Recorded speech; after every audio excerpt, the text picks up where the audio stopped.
So in this lecture, we're going to see examples of conditioning by events. Okay, so you have a random variable, it has a certain distribution, and then I want to condition the random variable on an event based on the random variable.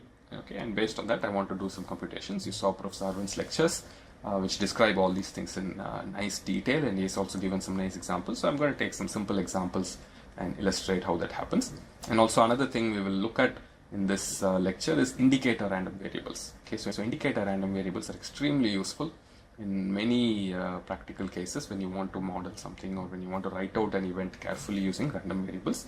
So I will use that example also. Okay, so let's begin with conditioning. Okay.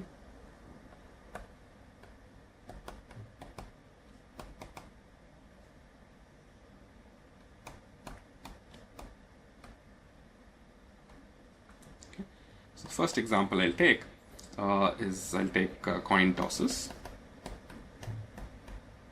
Let's say we have 10 tosses of a fair coin.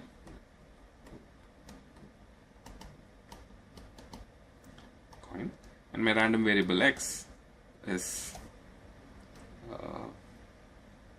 number of heads. Okay, so we've seen the distribution here. Probability that x k is 10 choose k,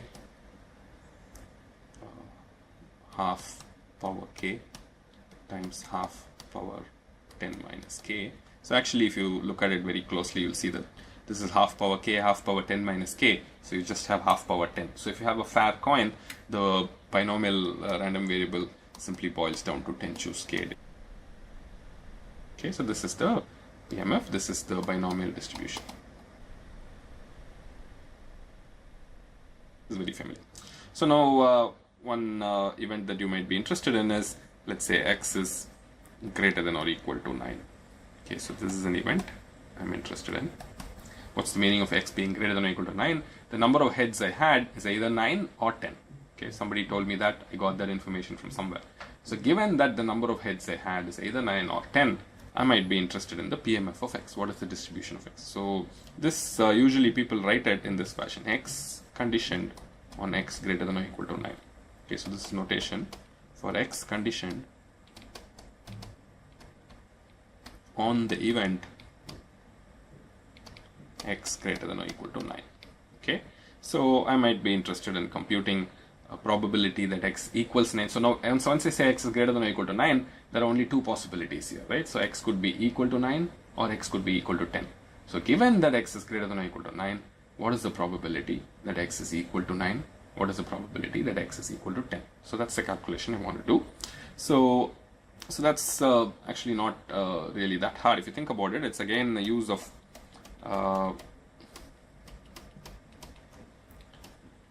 it's the use of the conditional probability definition. So you'll have to do probability of x equal to 9 intersect x greater than or equal to 9, okay, divided by probability that x is greater than or equal to 9.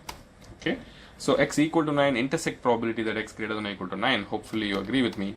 Simply probability that x equal to 9 divided by probability that x is greater than or equal to 9.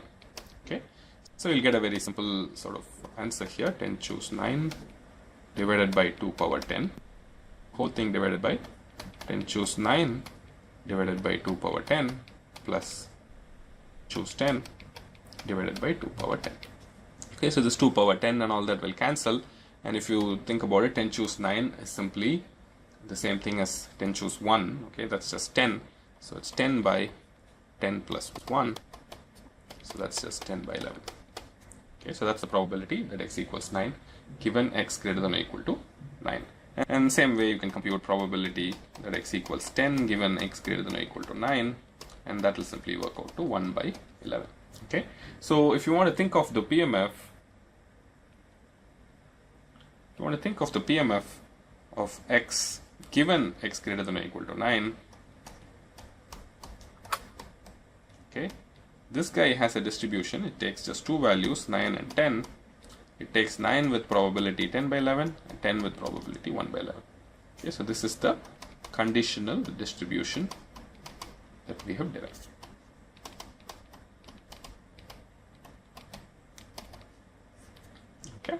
So this is the kind of calculation you have to do. Now you can repeat it for various other situations and scenarios. You'll again and again end up in similar cases. Okay, so let's look at the next example. The second example I want to do is, let's say we throw a die, a fair 6-face die, twice. Okay, and the random variable I'm interested in is in the sum of the two numbers. Okay, so you might remember this distribution. So this x in the sum of two numbers takes values from 2, 3, 4, 5, 6, 7, 8, 9, 10, 11, 12. Probability that it takes value 2 is 1 by 36. Probability it takes value 12 is also 1 by 36. Probability it takes value 3, you could, favorable cases are 1, 2, 2, 1, that's 2 by 36. For 4, it's 3 by 36. Okay, so on it goes. So you have 4 by 36, 5 by 36. Okay, and for 7, you will have 6 by 36. Yeah, so you'll have 6 by 36. And then it will start decreasing. You'll have again 5 by 36. For 8, you have to start with 2, right? So 2 plus 6, 3 plus 5, 4 plus 4, 5 plus 3, 6 plus 2. Okay, so you only have 5 possibilities there. Again, 4 by 36, 3 by 36, 2 by 36, and 1 by 36. So that's the PMF for this distribution. Okay, so we've done this earlier in an example.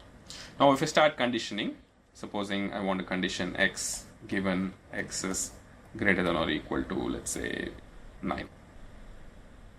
So this, I'm going to do this a little bit quicker. Maybe I'll show you 1 or 2 calculations. This would take 4 values, 9, 10, 11, 12. And what is the probability that it takes value 12 conditioned on greater than or equal to 9? That's going to be 1 by 36 divided by 4 by 36 plus 3 by 36 plus 2 by 36 plus 1. Okay, so that's just 1 by 10. Okay, so what about this guy? If you do the same calculation, you'll get 2 by 36 divided by the same denominator as here, right? So you will have here, this is just 10 by 36. Okay, same denominator as here. So that ends up being 2 by 10. Okay, so what about 10 here? You have 3 by 10. Here you will have 4 by 10. Okay, so that's the conditional distribution for x. Okay, so these are relatively simple calculations to do. I just wanted to show you a few simple examples before you can look at more generic examples. So this is how you can do. So you can also do other conditioning. So for instance, I might want to condition x given x is between 4 and, okay, if you look at this event, then x can take values 4, 5, 6, 7.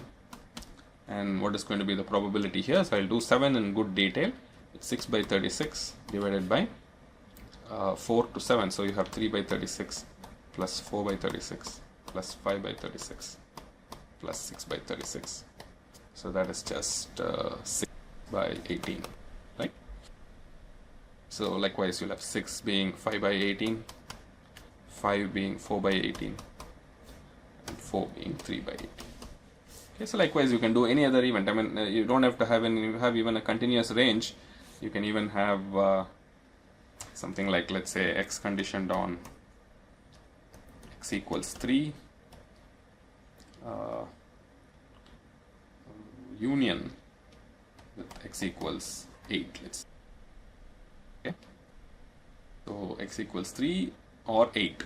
Okay, that's what it means. So x given that 2 will only have 2 values, 3 and 8.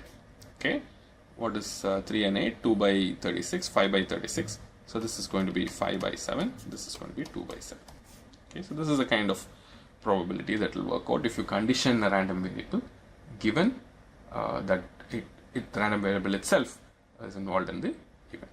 Okay, so the next example I want to give is to show indicator random variables.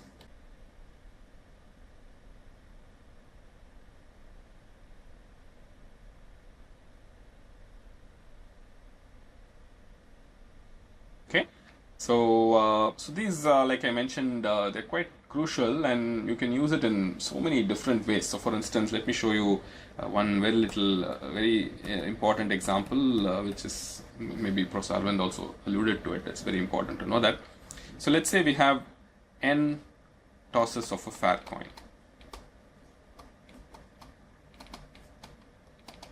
Okay, so what one can do is you can define n random variables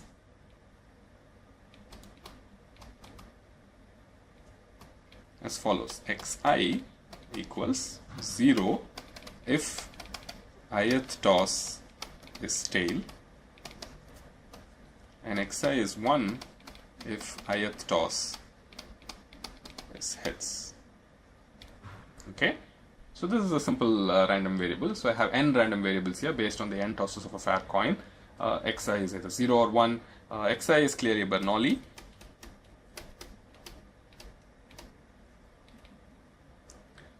And the probability is half. Okay. Now xi is also an indicator random variable, right? So xi indicator for the event ith toss is head. So this is probably the simplest example that one can think of. And what's interesting about indicator random variables is you can combine them in different ways to create other very many interesting random variables. So for instance, I might want to define a random variable s, which is x1 plus x2 plus x3, so on till xn. Okay, this looks initially a bit complicated. I'm taking n indicator random variables and adding them together.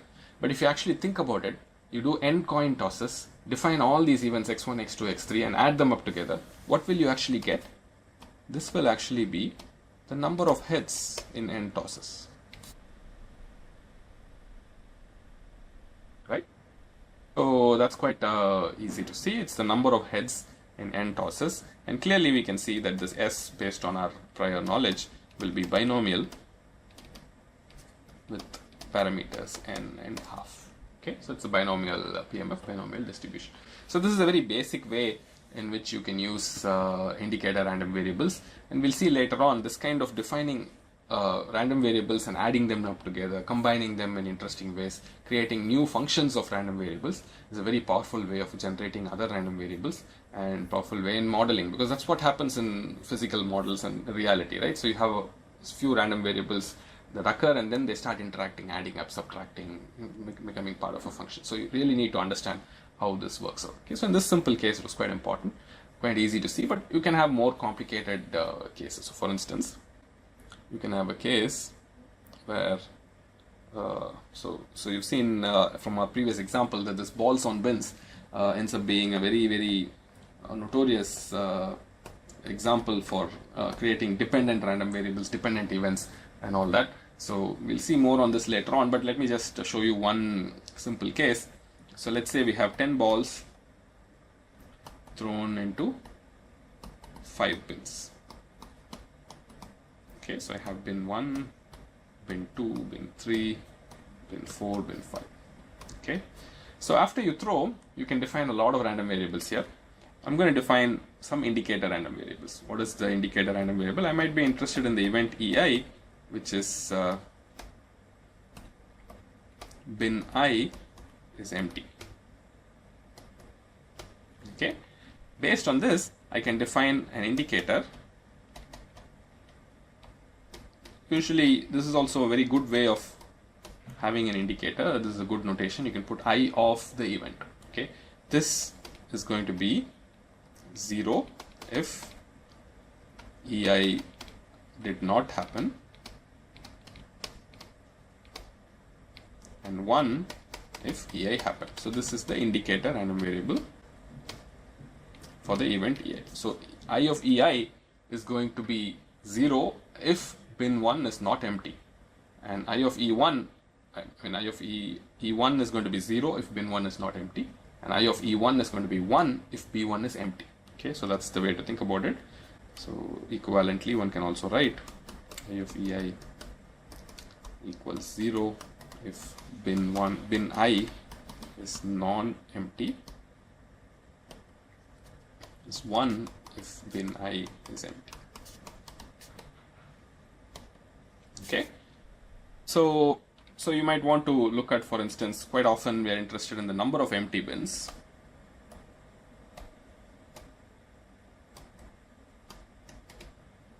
That ends up being given by I of E1 plus I of E2 plus I of E3 plus I of E4 plus I of E5. Okay, so this is the random variable which you can compose using indicator random variable. It's a very short way of writing it. If you don't like it, is I of EI. Okay, so we'll see later on this way of expressing random variables as sums of indicator random variables can be quite useful when you do some simplification. Maybe later on we'll see a nice example, or maybe with exactly this example itself, of how to do some calculations with random variable. See, but be very careful here. These events are not independent. Okay, E1 and E2 and E3 are not independent, so these random variables are generated from dependent events. Okay, so that creates some confusion in computations. We'll be very careful, but this is something that we can do. Okay, so stop here for the pick up.